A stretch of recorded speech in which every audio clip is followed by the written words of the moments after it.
Okay, so I'm going to give you a turbo presentation highlighting the salient features of the Inflation Reduction Act. I'm going to start with an overview, then I'm going to give you some cost estimates. I will touch upon local content requirements that are what actually generated a lot of discussion in the European Union, and try to quantify a little bit the tariff equivalence of these content requirements to give an idea of how protectionist is the measure. And then finally, I will close with a few remarks on the competitiveness of the EU vis-à-vis the implementation of the plan. So the IRA is a package providing green subsidies, and most of them are in the form of tax credit. It targets four main areas. The first one is the purchasing of electric vehicles, then renewable electricity production, and here there are two main subsidies: is production tax credit and investment tax credit. And finally, there are also subsidies for carbon capture and storage and hydrogen production. In this presentation, I'm going to focus on the first two components. Now, the tax credit used by the IRA looks like a subsidy because it's transferable. And it is open-ended in amount, and potentially also in time for renewables, because as I will say, they're supposed to go on until the goal is reached. Is it simpler than what we have in Europe? Well, probably yes, because Europe is more complicated with all layers of governance, and countries that mostly they give these subsidies independently. So yeah, tax credit at the federal level tends to be simpler, but it does not get very easy when it comes to local content requirements. That it starts to be complicated. And finally, people have noticed that these local content requirements are not WTO compatible. Okay, a few details on first on EVs. So you get $7,500 per car, and they are supposed to end in 2032. Now, to get the full amount of the subsidy, you need to satisfy, the car needs to satisfy two conditions. First of all, it has to be made, assembled in North America, that includes Canada, but the batteries has to be local, okay, including the components. Then renewables, you have, as I told you, the production tax credit is about it's $16.5 per megawatt produced of electricity. The investment tax credit gives you the base level, then I will elaborate on that. It gives you 30% of the investment, obviously, if you produce renewable energy. These subsidies are supposed to end in 2032 or until the decarbonization goal is reached, and this amounts roughly to 1/4 of the 2020 level of emissions. So you can see that if you don't reach the target, that goes on. Now, we do a few simple estimates of the cost of the IRA, while what is out there is mostly produced with models where they estimate parameters and they simulate what's going to happen. We take a very much simpler approach. We just calculate what happens if the goals that the Biden administration emphasized are reached. And when we do so, we get much larger amounts for the fiscal costs of the IRA. We are not the only ones to come up with much larger statistics. So the official ones are from the Congressional Budget Office. There are other institutions that attempted to provide cost estimates. For instance, Credit Suisse, you can see they also get a big number for the production tax credit, but not from the investment tax credit. Now, we asked around some more information, especially to the Congressional Budget Office about their methodology, but we weren't successful. So how does the cost of this program compare with the EU, what we have in the EU. So now this is borrowed, this table is borrowed from a recent Bruegel report. You can see it is big, but it's not so big if you compare it with estimates of what we have in the EU. You can see that for electric car purchases, they have 7,500, as I told you. We have a 6,000. But then the number starts to add up, and especially for renewable energy production, you get that the EU has a fourfold amount of subsidies in place. So, yeah, I mean, they are much larger. If you look at when the subsidies in Europe started around the beginning of the 2000, you find 400, 500 euro per megawatt, and then you can compare that with the $16 of the IRA.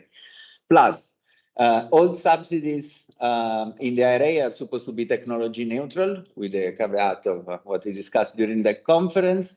But they are more neutral of what we have in Europe, because, for instance, the subsidies for solar are like much 3-4 times larger than those for wind in Europe. So it's more neutral.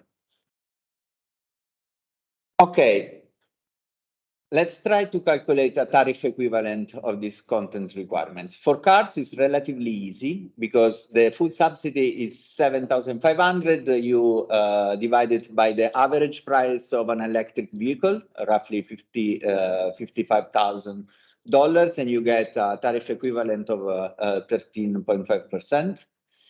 But that goes down when you look at bigger cars, and especially SUVs that constitute an important share of exports from the EU. They cost more, and you get always the same subsidies. So there, the figure goes below 10%. One important aspect that has been often overlooked in the debate is that EVs for leasing do not qualify for the local content requirement. And it seems that in the US, the leasing market is really exploding for several reasons, probably including this one, because you can buy a Chinese, no, I'm going to tell you about that. But you can get an imported one without the need to satisfy the local content requirement. So let's compare a bit with the situation. The EU now imposes 10% import tariff for electric vehicles produced in the US. And the US, before the IRA, was imposing only a 2.5%. Okay, so and most importantly, I think the US has a big import duty on Chinese cars, so 27%. It's a lot of money. Plus, it excludes it from the IRA benefits because China is a foreign entity of concern. So the product of this is that the IRA implicitly is helping EU competing with China in the US market. This is an important implication. Now, you can do the same thing with the production tax credit and investment tax credit. The calculations are different, but the logic is similar. And then if you do the math, you get that the production tax credit tariff equivalent, it's likely to be less than 10%. The investment tax credit tariff equivalent is a bit larger, around 20%. So while this rate of protection seems higher than the other way around, because, for instance, the EU imposes duties between 5 and 8% on US renewable components, so the things you need to produce the electricity. We cannot say that the EU market, I mean, that the EU market is not fully exposed to competition. Now, the one important concern in the debate was, but okay, fine, but what if EU companies relocate to the US? They leave Europe and they go there. Now, we argue in the paper that it might well decrease the relative investment in EU versus the United States, but it's unlikely to happen in absolute terms. So, for instance, if you look, I mean, imagine a producer that from Europe decides to shut down the plant in Europe, go to the US, and then send back the electric vehicles. They will have to face a 10% tariff rate. against the 2.5% that they have to pay serving the US from Europe. And then there are other that seemingly small points, but they're actually quite relevant because suppose now we run a quick meta-analysis from several sources. We found out that to build a plant, you need at least 3.5 years. And these subsidies are landing in 2032. So it doesn't make much sense to do that just with a few years of time to set up production and then to start really to sell the cars. Okay. For renewable producers, well, you cannot ship the electricity because they have huge iceberg costs. It is likely that new plants will open in the US due to the subsidies, but I mean, it is very unlikely that a plant that produces renewable electricity in Europe shuts down, so it forgets about the European market to just go and serve the US market. And also we have some historical evidence. There was this big corporate income tax cut a few years back in the US. We didn't see increased inward FDI, foreign direct investment. And usually the explanation there is that you have a lot of uncertainty involved. Now the uncertainty at that point, I will not comment on that period, but now, if you bring the same mechanism today in the context of the IRA, well, as I showed you, the costs are likely to be very big, very large, probably much more than anticipated. So you don't know about future administrations, what they are going to do. And that removes even more the incentives to relocate to the US to produce. Spare you this.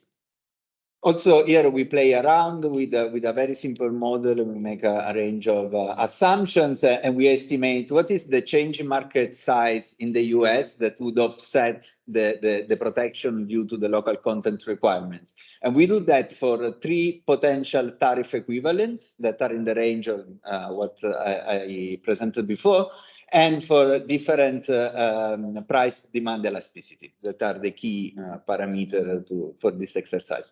And you can see that in the worst case, the market should increase, should double in the US. Okay, so now we calculate what is the projected change in market size due to the IRA. Also here, we look at the Biden targets that are the most ambitious one, and then we take estimates, the worst, and I mean, the smallest and the middle one, corresponding to the Brookings Institution and another research paper for EVs and renewables. So you can see that only in one case in this very naive, admittedly, matrix would imply a loss for a European producer. So let me conclude. Overall, we think that the IRA is mostly an opportunity for Europe rather than an edge. And this is because the local content requirements, while they do create some protection, but they seem pretty relevant, especially in the current trade scenario. We think that the IRA is going to cost much more than they believe. And so even then, if you compare it to what we are doing in Europe, it's not that gigantic programs. So what Europe should do in response to the IRA? Well, we believe that for sure it should not engage in a subsidy race. And it should probably continue to think harder about how to compete with China, that in the future is going to be the real, as we define the paper, elephant in the room. So thank you.